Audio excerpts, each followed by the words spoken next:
और इस बीच आपको एक बड़ी खबर बता दें, आज एमपी में पीएम मोदी का ताबड़तोड़ प्रचार रहेगा और आज सागर हरदा में पीएम मोदी की जनसभा होगी। तो वहीं दूसरी तरफ भोपाल में भी पीएम मोदी रोड शो करते नजर आएंगे। ताबड़तोड़ प्रचार आज प्रधानमंत्री नरेंद्र मोदी का मध्य प्रदेश में दिखाई देगा। आज छत्तीसगढ़ से मध्य प्रदेश आएंगे पीएम मोदी। दोपहर 2:55 पर सागर में जनसभा को संबोधित करेंगे। बीजेपी प्रत्याशी के समर्थन में वोट की अपील करेंगे। तो वहीं शाम को भोपाल में पीएम मोदी का मेगा रोड शो होना है। बीजेपी प्रत्याशी आलोक शर्मा के पक्ष में रोड शो करेंगे, जिसे लेकर तैयारियां भी पूरी कर ली गई हैं। सागर, हरदा और साथ ही आज भोपाल में पीएम का मेगा रोड शो होने वाला है। आज एमपी में पीएम का ताबड़तोड़ प्रचार देखने को मिलेगा और इस दौरान सागर हरदा में चुनावी जनसभा को संबोधित करेंगे। तो भोपाल में रोड शो होगा। आलोक शर्मा के पक्ष में भारतीय जनता पार्टी के प्रत्याशी हैं भोपाल से आलोक शर्मा, उनके पक्ष में PM Modi mega road show करेंगे। सागर और हरदा में जनसभाएं भी हैं। पार्टी प्रत्याशी के पक्ष में जनसभा करते नजर आएंगे।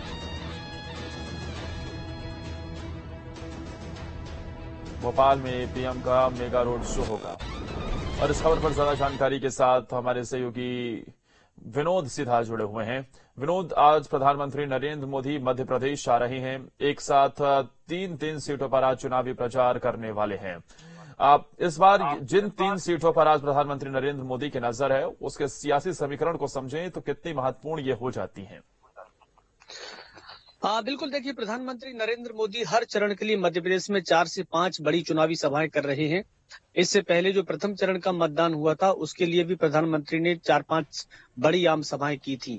अब चूंकि दूसरे चरण का मतदान होने जा रहा है, ऐसे में उनका ज्यादातर फोकस जो है भारतीय जनता पार्टी का, वो दलित आदिवासी वोट बैंक पर है। क्योंकि सागर में प्रधानमंत्री का पहला कार्यक्रम है और देखिए, सागर में लगभग 8 महीने पहले प्रधानमंत्री ने संत रविदास मंदिर बनाने की घोषणा की थी। अब उसका उद्घाटन, लोकार्पण की कहीं ना कहीं देखिए जो बारी है, वो प्रधानमंत्री अपने हाथों से ही जरूर वो सौगात देंगे। डिपेंड करता है कि जहां जहां प्रधानमंत्री के कार्यक्रम है, वहां कांग्रेस किस तरह से चुनाव लड़ रही है। तो देखिए, जिन विधानसभाओं में सागर की बात करते हैं, तो उस अंचल में खासकर बैतूल लगा हुआ जो आदिवासी वोट बैंक है, जो दलितों का वोट बैंक है, ये पूरा जहां जहां प्रधानमंत्री के कार्यक्रम है, सागर से लेके बैतूल का हरदा और फिर उसके बाद शाम को भोपाल में रोड शो है। तो उन दोनों जगह पे जो प्रधानमंत्री जी के कार्यक्रम है, वो दलित आदिवासी वोट बैंक है और उसे साधने की पूरी कोशिश है। इसीलिए शायद वहां संत रविदास मंदिर बनाने की घोषणा की गई थी, क्योंकि इससे पहले रविदास का मंदिर कहीं मध्य प्रदेश में है ही नहीं। तो प्रधानमंत्री नरेंद्र मोदी का जो कार्यक्रम है, वो समझ में आ रहा है कि भारतीय जनता पार्टी मध्य प्रदेश में ज्यादा से ज्यादा दलितों का वोट बैंक चाहती है, आदिवासियों का वोट चाहती है, जिससे कि उनका जो टारगेट है बीजेपी का कि अब की बार 400 पार और बीजेपी 370, उसको किसी भी तरह से हासिल किया जा सके। क्योंकि अभी तक जो भारतीय जनता पार्टी की सीटें रही मध्य प्रदेश में, वो 29 में से 28 सीटें पिछली बार थी। एक सीट छिंदवाड़ा की बीजेपी जीत नहीं पाई थी। इस बार भारतीय जनता पार्टी पूरी कोशिश में जुटी है। तो देखिए, कहीं ना कहीं प्रधानमंत्री का जो पूरा कार्यक्रम है, वो अलग अलग जोन के हिसाब से और चरण के आधार पर तय किया गया है। अब देखिए, आज प्रधानमंत्री के 3 बड़े कार्यक्रम मध्य प्रदेश में, उसके बाद कल ग्वालियर चंबल में वो प्रवेश करेंगे। मुरैना में उनका एक बड़ा कार्यक्रम रखा गया है, क्योंकि यहाँ तीसरे चरण में मतदान होना है। तो तीसरे चरण के मतदान से पहले इस अंचल में भी, ग्वालियर चंबल अंचल में भी उनकी बड़ी आम सभा और कार्यक्रम रखे गए हैं। तो जो पूरा फोकस है प्रधानमंत्री जी का आज के कार्यक्रम का, वो दलित आदिवासी वोट बैंक पर है। क्या कारण है कि विनोद, भारतीय जनता पार्टी 29 में से 28 सीटें 2019 में जीतने के बावजूद भी प्रधानमंत्री नरेंद्र मोदी या फिर पार्टी के जितने भी सीनियर लीडर्स हैं भारतीय जनता पार्टी के, वो एक एक सीट पर निगाहें टिकाए हुए हैं। किसी भी प्रकार से इस भले ही 28 सीटें जीती हो 2019 में, लेकिन कोई भी एक सीट हल्के में लेने के मूड में नहीं है। क्या कारण है कि भारतीय जनता पार्टी ने मध्य प्रदेश और छत्तीसगढ़ में पूरी ताकत झोंक रखी है? मध्य प्रदेश की हर एक सीट को ऑलमोस्ट कवर करने का प्रयास है। देखिए, अगर हम भारतीय जनता पार्टी की इस चुनावी रणनीति की बात करें, स्ट्रेटजी की बात करें, तो बीजेपी का एक मिशन जो कांग्रेस मुक्त भारत बनाने का है, उस पर वो सबसे ज्यादा कदम बढ़ाकर आगे चल रही हैं। देखिए, पिछले 5 साल की बात करें तो कांग्रेस लगातार कमजोर होती गई। 10 साल प्रधानमंत्री का कार्यकाल लगातार होने को आया है और पिछले 5 साल में जो कांग्रेस कमजोर हुई है उसमें भारतीय जनता पार्टी मजबूती के साथ आगे आई है, क्योंकि बीजेपी ने एक बड़ी स्ट्रेटजी बनाई कि कैसे मुक्त बनाना है। तमाम बड़े बड़े नेताओं को भारतीय जनता पार्टी में लिया, कहीं कहीं निर्विरोध चुनाव भी कराया। अब देखिए सूरत में निर्विरोध चुनाव कराकर पहली सीट भारतीय जनता पार्टी ने अपने खाते में कर ली। खजुराहो की सीट की बात करें तो वहां नामांकन रद्द होने के बाद कोई ऐसा मजबूत प्रत्याशी नहीं है, जो कि मध्य प्रदेश की एक अहम सीट है जहां से बीजेपी के प्रदेश अध्यक्ष वी.डी. शर्मा चुनाव लड़ रहे हैं। तो बीजेपी का जो मिशन है, जो टारगेट है कि अब की बार 400 पार उनको पूरे गठबंधन के लाने हैं और बीजेपी की 370 लानी है, उस स्ट्रेटजी पे काम कर रहे हैं। दूसरी बात मैं बता दूं, महत्वपूर्ण बात यह है कि भारतीय जनता पार्टी का कोई भी नेता कभी किसी भी चुनाव को हल्के में नहीं लेता, फिर चाहे वो नगर पालिका के पार्षद का ही चुनाव क्यों ना हो, क्योंकि हमने देखा है मुख्यमंत्री शिवराज सिंह चौहान से लेकर बीजेपी के तमाम दिग्गज नेता ग्वालियर जिले में ही डबरा में जब नगर पालिका का चुनाव था पिछले कार्यकाल में, तब उन्होंने पूरी कोशिश की थी और वो सीट हासिल करने में काफी हद तक उन्हें कामयाबी भी मिली थी।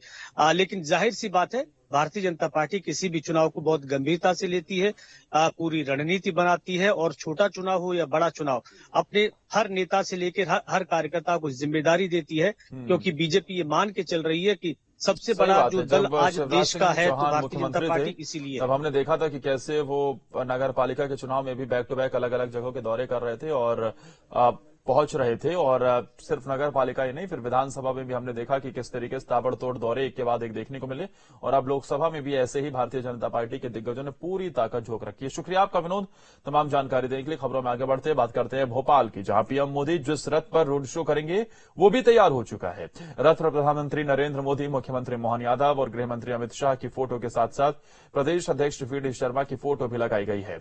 वहीं कार्यक्रम से पहले भोपाल पुलिस कमिश्नर हरिनारायण चारी व्यवस्थाओं का जायजा ले रहे हैं।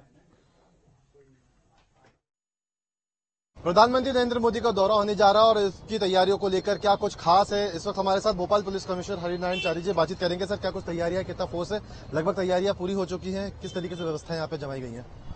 तैयारियां लगभग अंतिम चरण में हैं और साथ ही साथ हमारी अन्य जो सहयोगी टीमें हैं पूरे सुरक्षा के जो सावधानियां होती हैं, तमाम जो उच्चतम मापदंड होते हैं उनके साथ काम कर रही है। महत्वपूर्ण सवाल सर, ट्रैफिक डायवर्जन को लेकर क्या प्लान है, कितने बजे से ट्रैफिक यहाँ का बंद किया जाएगा? ट्रैफिक डायवर्जन पूर्व से नहीं दिया जाएगा, इस बात का ध्यान रखा जाएगा कि लोगों को किसी तरह की असुविधा न हो। सिर्फ उस समय जब कार्यक्रम आना होगा वीवीआईपी का, उस दौरान कुछ आंशिक परिवर्तन होंगे जो इस एरिया से आसपास के इलाकों में ही होंगे। बाकी अन्य क्षेत्रों में ज्यादा ट्रैफिक में किसी तरह का परिवर्तन नहीं किया गया है। तो ज्यादा बदलाव कुछ नहीं हो सकता है ट्रैफिक में, लेकिन जब ये कार्यक्रम होगा उस दौरान ये ट्रैफिक व्यवस्था जो है वो बंद रहेगी।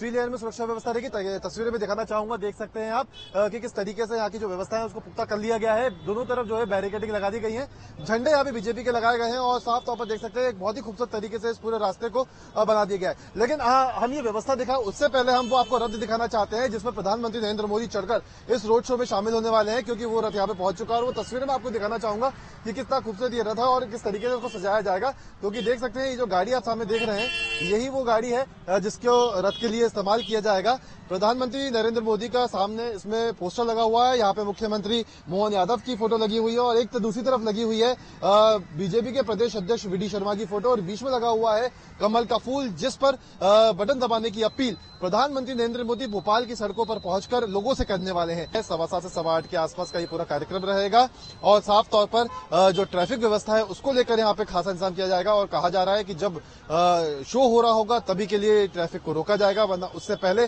ट्रैफिक को डाइवर्ट करने की कोशिश नहीं होगी, ये ध्यान रखा जाएगा। हालांकि कोई अगर इमरजेंसी फंसती है तो ही ट्रैफिक डाइवर्जन होगा, लेकिन अब जो तैयारियां हैं प्रधानमंत्री नरेंद्र मोदी के भोपाल आने की लगभग पूरी हो चुकी है। वीडियो जर्नलिस्ट प्रदीप के साथ गौरव गुप्ता, न्यूज स्टेट मध्य प्रदेश, छत्तीसगढ़।